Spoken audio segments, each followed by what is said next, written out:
Welcome to another episode of Stitching Tales. I am Johanna Lundström. And I am Malena Hjerpe. And today we're going to talk about something that I think we both struggle a little bit about, because I think we're both very realistic persons, so, down to earth. Just a side note, I think it's also a Swedish or Nordic trait that we always try to keep ourselves down a little bit and don't want to aim too high, because there's something, you don't want to sound too cocky and self-assured and dream big, right, Malena? Do you can you relate to that feeling? Yeah. No, absolutely, 100%. And I know that in Australia they have a saying that is called tall poppy syndrome. You don't want to be the tallest flower on the field. And in Sweden we have something called jantelagen, the law of Jante, which is basically means what is exactly? Could you translate it, perhaps? Like you shouldn't think that you're anything special compared to anyone else. Who are you to stand out? Exactly like that. You don't want to be that person who thinks that you are, something special. It doesn't mean that you're better, just special, right? It's very, yeah. So that's a very typical trait, and I think we both have that in us, which I think is a very endearing quality, and I think it's being humble is a wonderful personal trait, but sometimes it can hold us back a little bit too, right?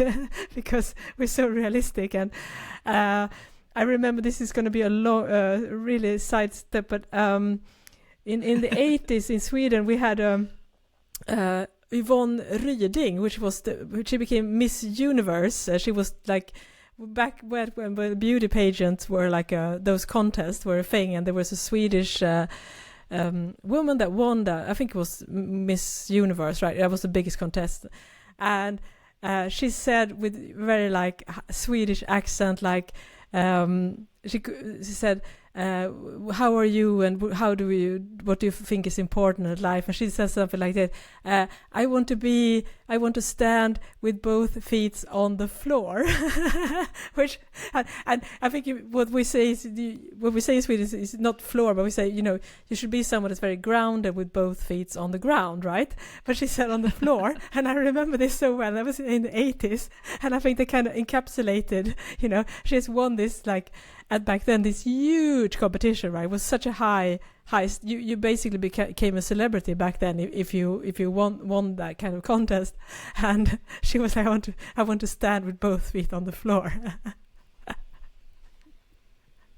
Yep, 100% Swedish. Yeah. And so that leads us to the topic of today's episode, that we are going to use this episode to talk a little bit about dreaming, and perhaps dreaming a little bit bigger, and what our hopes are. Because if you're a long-time listener to this podcast, you know that we're not rolling in money, or are feeling perhaps extremely successful. It's quite difficult to run a sewing business and even make a living, and we both have other jobs as well to make it sustainable. So the question is, why do we keep going, even despite the fact that it doesn't really always generate that much, and if we would be able to be fantasize a little bit. I mean, what would be an ideal situation for our companies, if we had the opportunity to just dream a little bit bigger, Malena? So I'm really curious, Malena, when you see yourself and you're doing this, and you've been doing this on the side for how many years now? It's basically almost 6 years now. 6 years, right? Yeah, almost. 5, 6. And if you would like to describe what would your feeling be if what is your ideal situation for your company, and what you would love to achieve? Well, I dream of having this I don't, again, low expectations, low dreams. I don't dream of world domination. I'm gonna be the biggest brand ever. No. I just want to make enough to have a decent be able to have a decent living. It's nothing I want to get a little bit more than just to get by. That's what I'm So I do this to be able to have a life outside of work, I do love this work, but I mean, yeah, I kind of enjoy living as well. So I dream that this my pattern line would be enough to. I don't think, to be honest, I can't even dream that I'm gonna work with this 100%. In my dreams, that's not even realistic. But 50%, that's a good goal. So I'm not 100% reliable on freelance work. I think I would have a nice balance between having freelance work and having this pattern line, and be able to do both, but not think that okay, I have to take this freelance work because otherwise I can't afford a salary for myself, or just have to do my own products have to sell, have that pressure of they have to sell, otherwise I won't be able to have a salary again. So that to release that kind of, to not have that stress and pressure that things need to perform for me to be able to have a salary. It sounds like a lot of it's a financial thing, but having a a steady income, having that takes so much pressure of you. It's for me that's freedom, because then I can choose to do whatever I want. It's so 50-50. That's my future dream. Yeah, 50% steady income in a day job situation, and 50% having your own company. And it's still 100%. It's still my own business, because the freelance work. I mean, still I am my own boss when it comes to that, but I do work for other people then. But I don't want to be.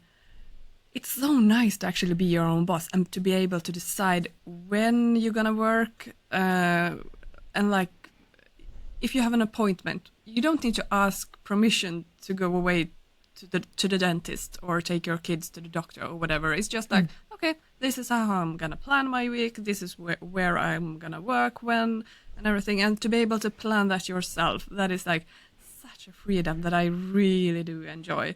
So to be my own boss. It is, I mean, it's a lot of pressure and responsibility, but it's kind of nice as well. So I don't dream to be employed, to be honest. You're over that right now, yeah. Yeah, because you've been doing freelance for several years now. I mean, how long have you been a freelancer? It's quite a long time now. Yeah, 6 years. Yeah. So that's really interesting. And apart from monetary things, do you have? Are there any other things that you would find really, really satisfying? I mean, obviously the money is something, but are there other things like creative satisfaction? I guess because when you're doing freelance work for other clients, you are not in control over your the work that you do, because you're doing that with other people's ideas. I mean, how does that play in part to this as well when you want to work on your own things? Well, that's a little bit funny because. We talked outside of this pod.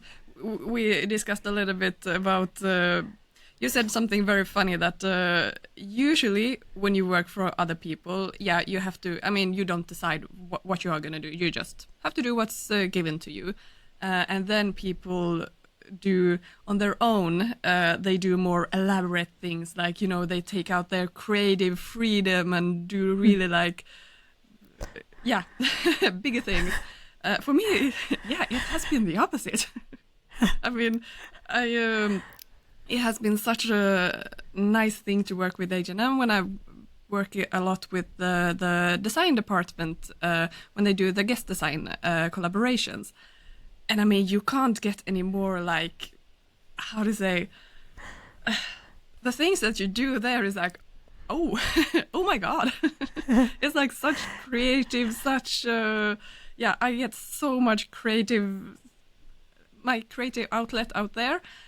So my first patterns, a t-shirt and a pair of basic joggers. My personal style. It's so much more, not modest, but less is a lot less more. So in freelance work, I do more is more, and like the big things, and then on my own things, I'm like, yeah, creativity. Let's dial it down a little bit. Let's go back to the basic, which usually is the opposite. But yeah, let's see how it goes in the future. I do want to do more elaborate things as well for my own brand, but yeah. It was kind of a funny balance. It's like the completely opposite. I do more basic and easy things for myself compared to at work. Yeah, you get paid to be like super creative and imaginative, and then then in your own business you try to keep it simple. Exactly. Yeah. It's a little bit opposite how it used to be, but the thing is, like, I love to work when other people tell me what to do. They don't tell me how to do it, but like, this is what we want. Create it in whatever way you want to do it. Like, that's, for me, that's really, it's such a joy, because I don't have to take the creative decisions. Like, how should it look? Like, no, they have a complete, like, the frame is set, like, the goal is clear. I just need to figure out a way how to get there. And that's the process that I really do enjoy. Like, I'm not a designer. There's a reason why I'm not a designer. I don't have that creative mind thinking. Like, I really enjoy when someone else takes those decisions, and I just get to do the pattern making. But you, Johanna, you have more. You have more that creative side that you want to, take out when you do your own work. Yeah, definitely. And I should say also, if you don't know, I do. If you're listening, not familiar with what I do, but I am. My day job is in a fairly creative field. I'm working in communication, and I used to be a journalist. So a lot of stuff that I do in my day job is like visual and writing and communication and design. So it's not that too far removed from what I do in my own company, but yes, there are lots of limitations, because I have to do what my employer needs, and sometimes those are not things that I personally find enjoyable or interesting. And sometimes, as you say, it's also good, because it's nice that you have a very clear brief, so you don't have to figure out everything for yourself, because that's one of the stressful things of running your own business, is the fact that you have to be your own problem solver all the time. Whereas when you're working with an organization or a company, then other people will also take care of stuff. So that is definitely something that I can totally appreciate. My journey has been very much off and on this dream of having my own sewing company. So I've been having a day job for most of the time that I run The Last Stitch. I think in this iteration, I think it's 8 years now I've been doing this. And apart from 1 year, I've always had a day job. And it's been basically for me a constant struggle, because I personally do dream about doing this full time, but I have to figure out a way of making it sustainable, and not just financially, it isn't sustainable right now to have a full-time salary from it, but it's also the fact that it can get quite lonesome and exhausting to have to do all the things yourself. And I've struggled with burnout several times, where I kind of lose my mojo and I don't really feel motivated. And so that's one of my challenges as well, that I would love to run my company full time, and I think for me I would definitely focus on the educational stuff. I mean, my vision for The Last Stitch is basically like a one-stop place for very in-depth, specialized sewing teaching, regardless if it's in book format or in video or as a blog content or in social media, whatever.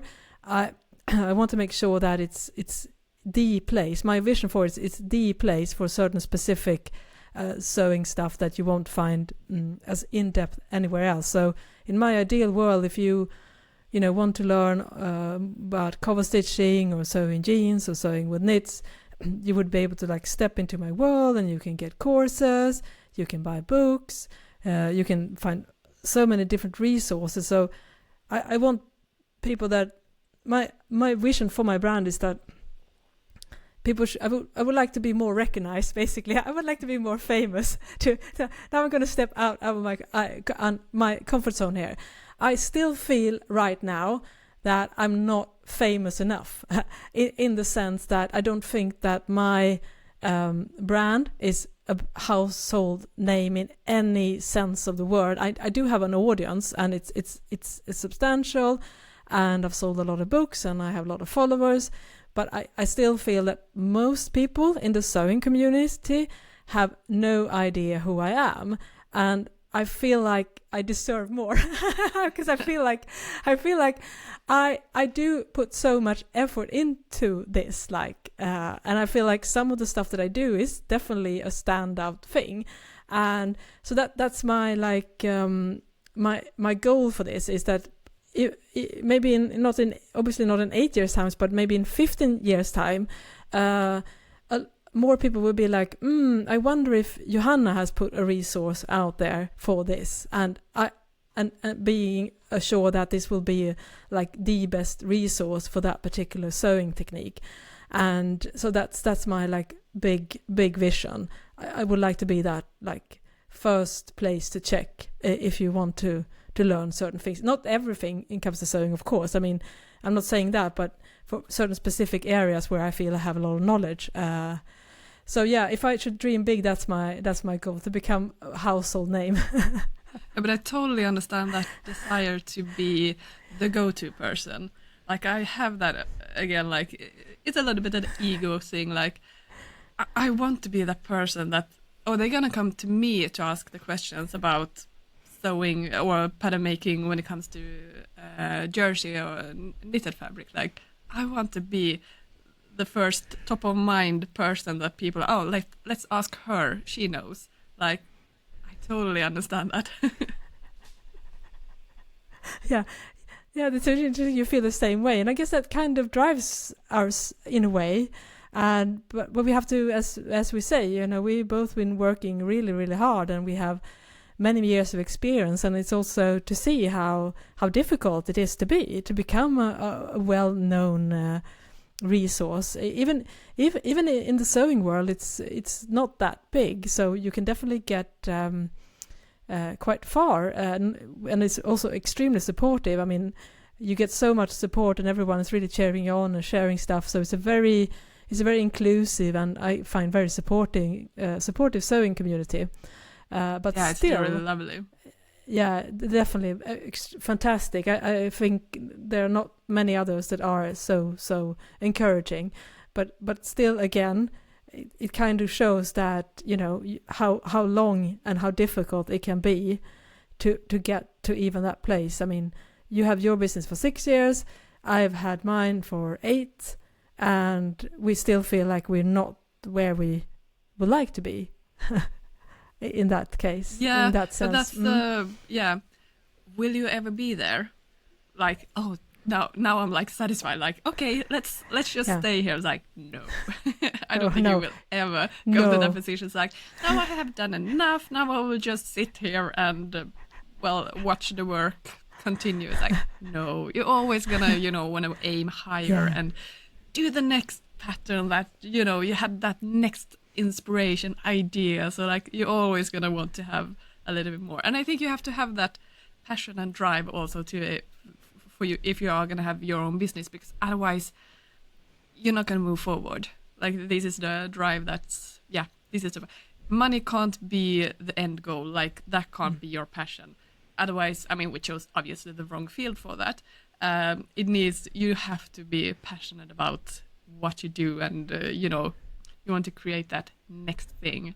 But speaking of YouTube channel numbers, you had a goal. You have a wish there. How is it going? Yes, I have. Yes, it was going pretty well. I should say the goal first of all, which is to get 100,000 subscribers. Because if you get 100,000 subscribers on YouTube, you get this silver play button, where they actually physical a placket that you can like put on your shelf.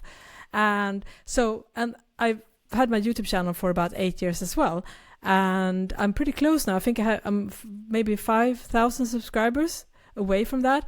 And I did make a push earlier this year to put out more YouTube content, but of course now I kind of like lost the traction. But still, it's definitely a goal, because that's definitely validating. But you bring out a good point, Malena, as well. I think a typical trait of being an entrepreneur is that you're never satisfied. So, for instance, in this case, even if I get 100,000 subscribers, I will still, have the goal. I always want to make that my next video should be better and more helpful than my last one, and like push myself when it comes to quality and content. So yeah, it's very much. I think that's totally the biggest driving force, that you always want to improve. We always feel like the next pattern or the next book is going to be the best one, right? So, and you have to. I think that's an incredibly important personality trait. I think. As you say, because even if I would become a household name in terms of certain sewing techniques, I still feel like I would always want to do, my next like sewing course, it's going to be even better and even more instructive and have even better visuals and curriculum. So yeah, you're totally right. I don't think neither one of us will ever be like satisfied, because that feels a very strange feeling. I'm not familiar with that one. Yeah, and it's different type of companies. Like you have your startups, and then you have like your companies that are, just maintaining the work, like everything is going well, and it's like I think I always thought that that's what I want to be like, everything is going smoothly, and like you just do your work, and you get bored after a couple of months and you want to do something else then. So I kind of realized that, I'm a person that I kind of like the startup, not maybe startup phase on a company, but startup of a new product, and like always, you want to have the new thing. When I was working when I was employed, I worked, it was almost for 10 years that I was employed before. But even if that's a long time in one company, but I think the maximum amount of years, that was like 2 years that I had actually the exact same position, because, you get a little bit bored, a little bit restless after a while. So you can quite easily, in a big company, you can obviously easily quite change departments. I worked overseas for a couple of years, and you find new challenges all the time, and because after a while it gets kind of this product, same thing again. Like when you get to that stage, it's like, now it should be like a little bit more relaxed and sit back and just enjoy the work. But like, no, but then the passion goes as well. So, you want to have that. You want to have that, excitement, the passion, that how are we going to figure this one out? I realized that, I'm more of a startup person compared to just maintaining the work.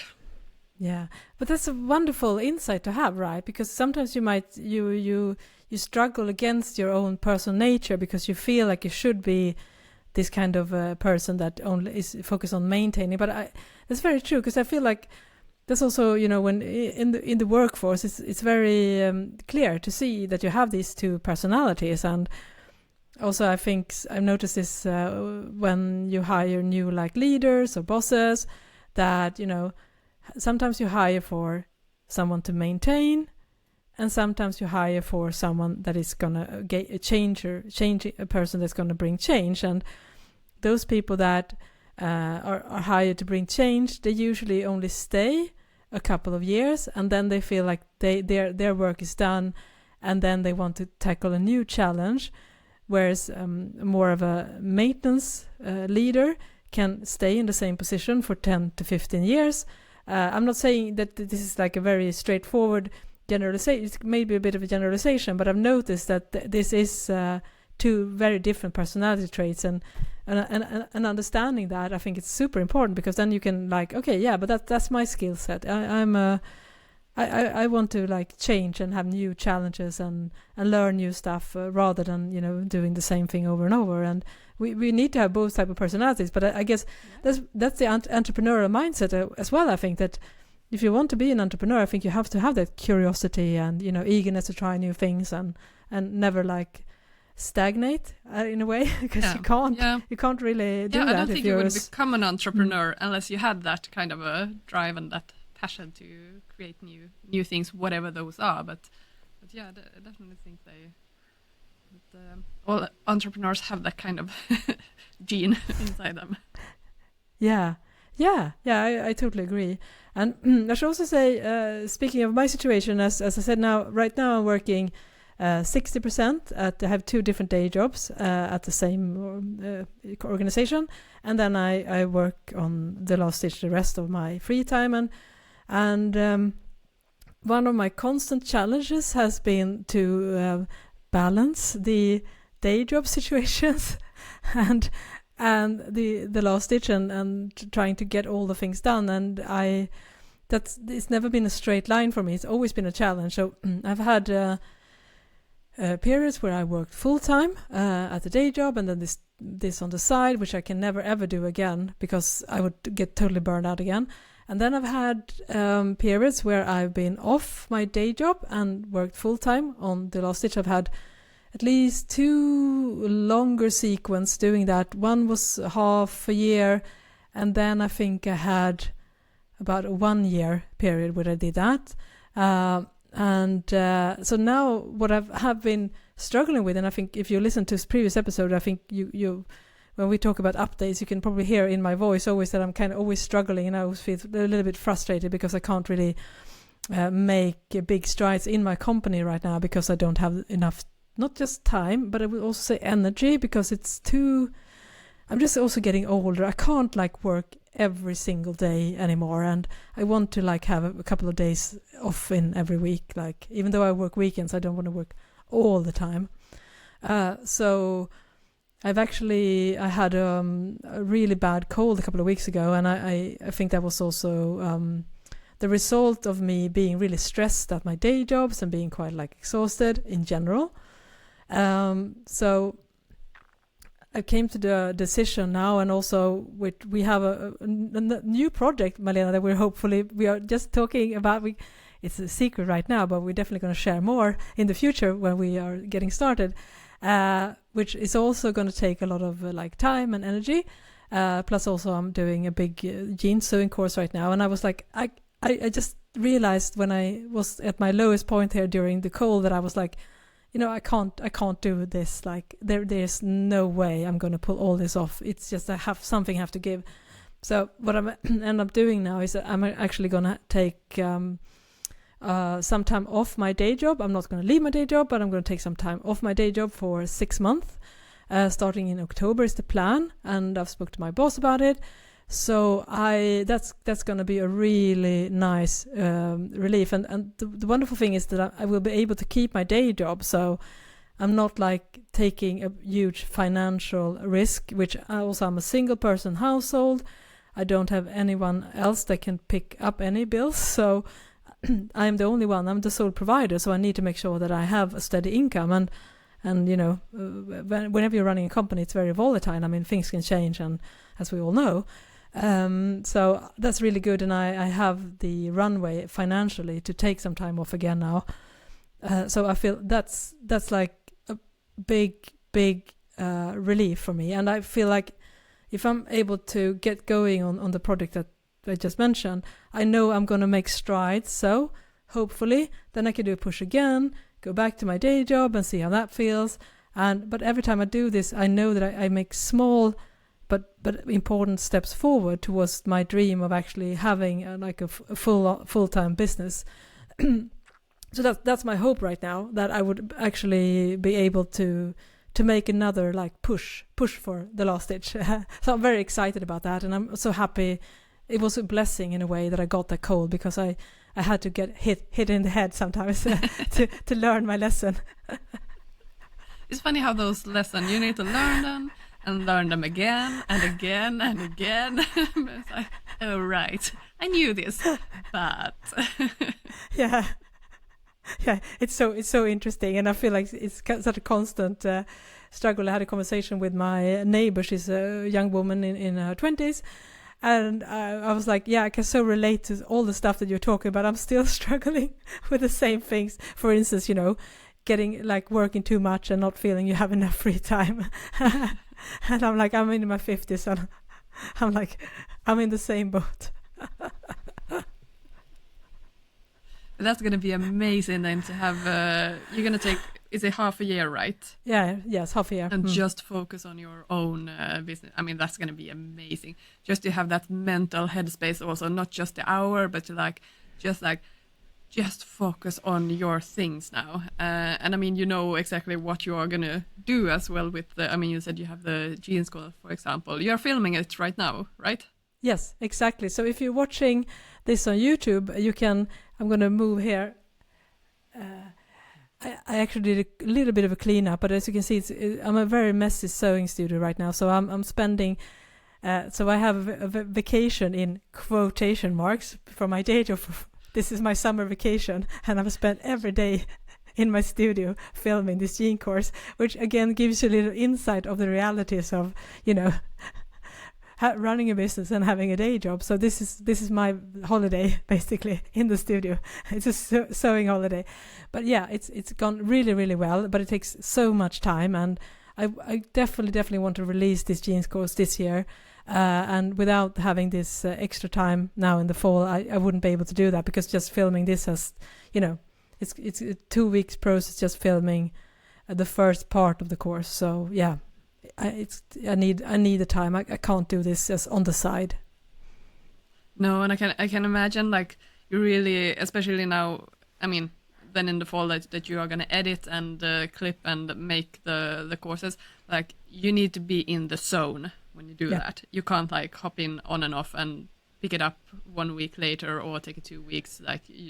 You need to be so focused when you do those kind of work that it would be impossible, to do it on the side. So I'm looking forward to it. It's gonna be good. Yeah, thank you. Yeah, because also we have talked about this course, because every time I talk about it on the pod, I'm like, big sigh. But I just want to say now that you have followed me, because I probably talked about this course for as long as we've done this podcast, but I just want to say that I'm finally filming it now, and I've been filming it non-stop now for 8 or 9 days. It's a huge step. Yeah. Starting is the biggest step ever. And so that feels such a relief, and I had so much anxiety and stress over this, and now that I'm actually starting, it feels so much better. And also, as you say, you need to have undisturbed time doing this, also because I have this space, but I'm also sharing this space with a fellow creative, and I can't film one day and then clean and film one day. So now he's not here as well, so I can just have this messy film studio situation and just do everything. I don't have to clean up every night when I leave. So it's just a wonderful thing to just climb into this bubble and just work. Yeah, that's amazing. I don't want to plant any seeds now or anything, but I mean, since this podcast is about our dreams, when you are in a project, you always start to think of the next project. Do you have any next dreams or what your next film project course will be? Have any idea popped up yet? Yeah, actually. How many ideas do you have? No, I only have one big idea, and that is to make this. I have a smaller cover stitch course, which is based on how should I say, the troubleshooting and using the right techniques and settings. So it's a wonderful course, I would say myself. I think it's a really good course, cover stitch success.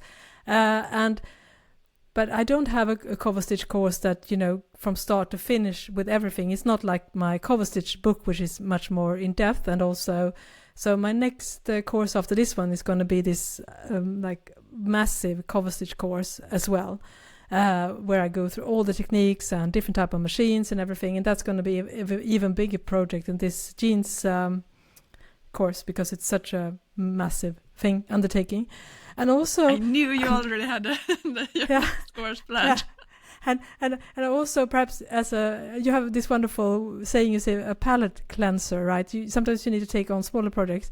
And another project I would love to do is like do a video course on how to sew a perfect t-shirt, because that's something we talk a lot about as well, Malena.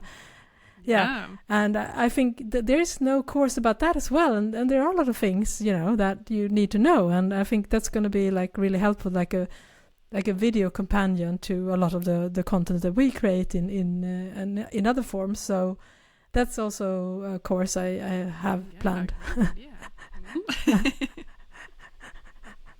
Yeah, that's the best how to get inspiration for your next project. Well, when you're in the deep with your current project, that's when all the ideas for the next project, the more fun things come up. Yeah. So yeah, you don't need to go on inspiration trips or anything. Like, no. Just, work on the things that you do.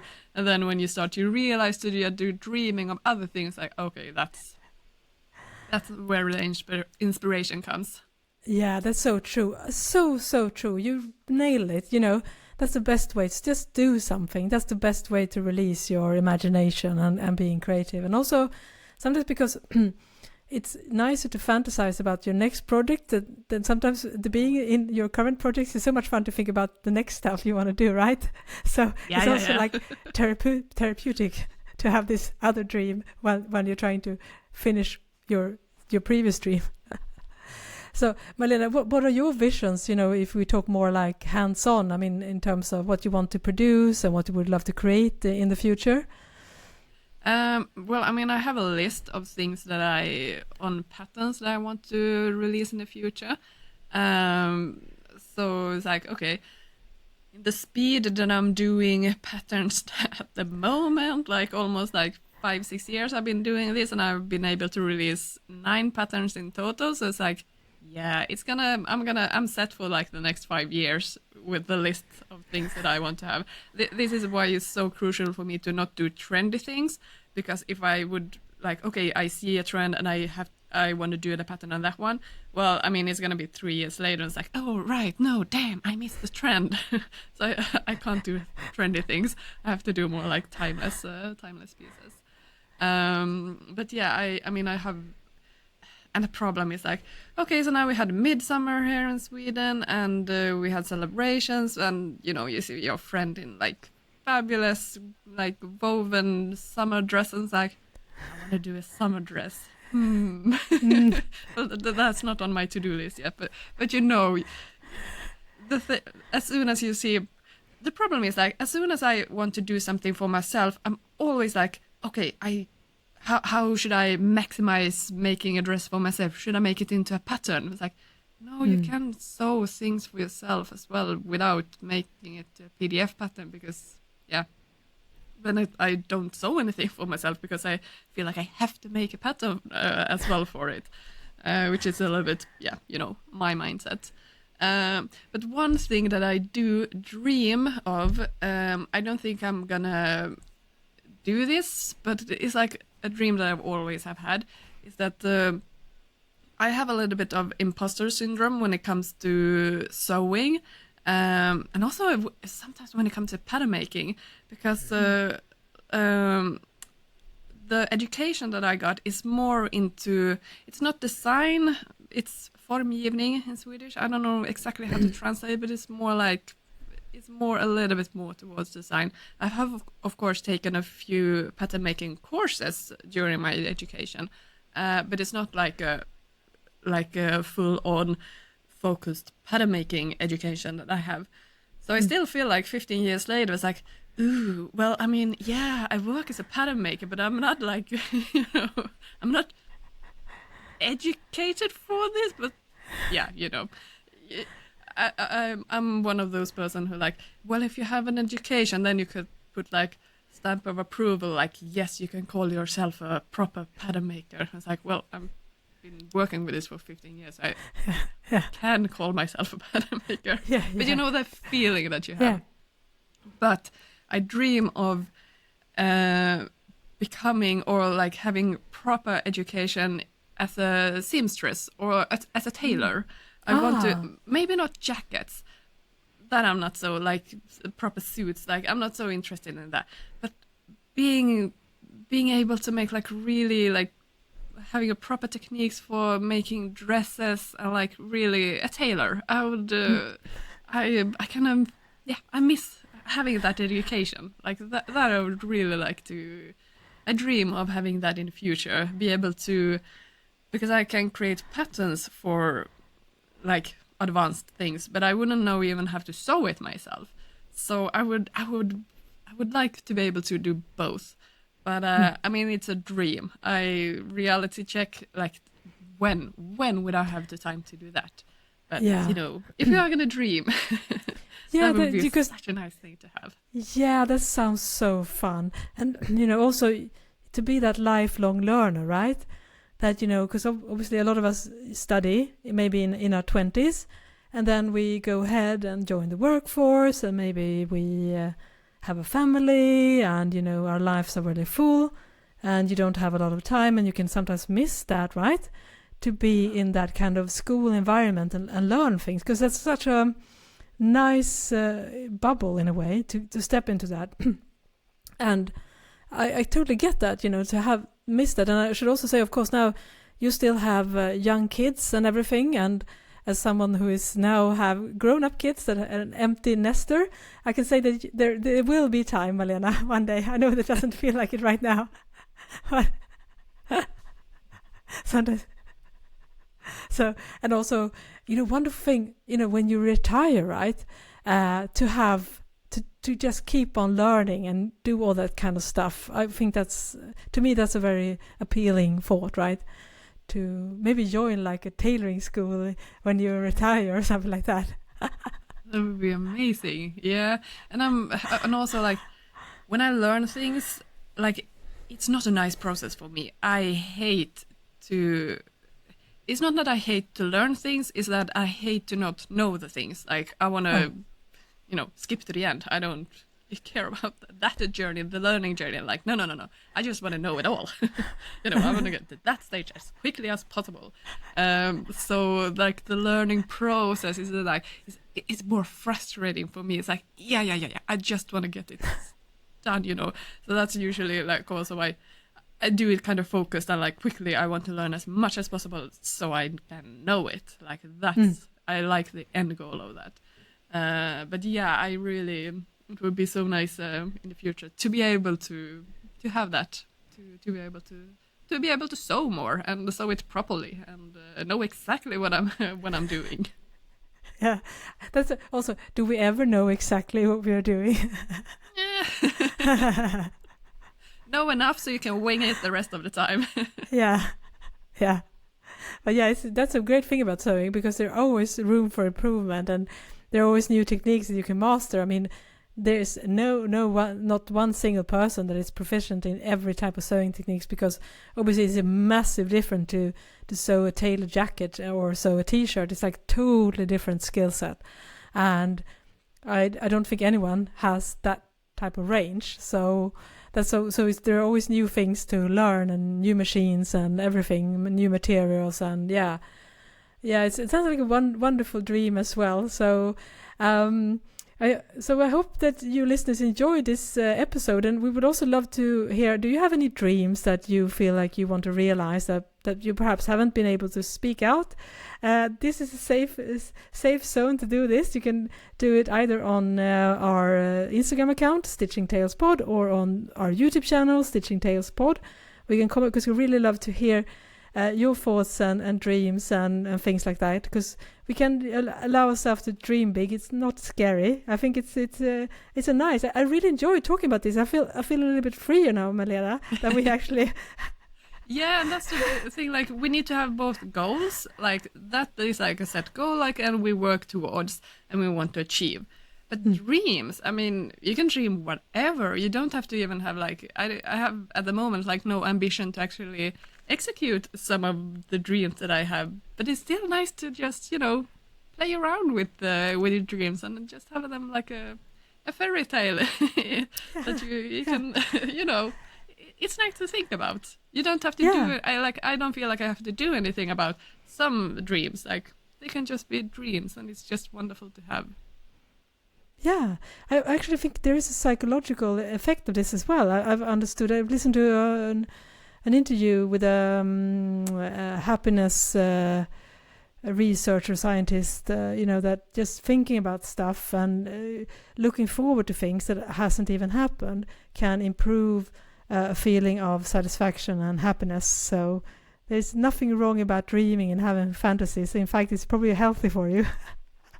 Yeah, I think so, definitely. Okay, thank you so much for listening to this episode. I am Johanna Lundström. And I am Malena Hjerpe. Bye bye. Bye bye.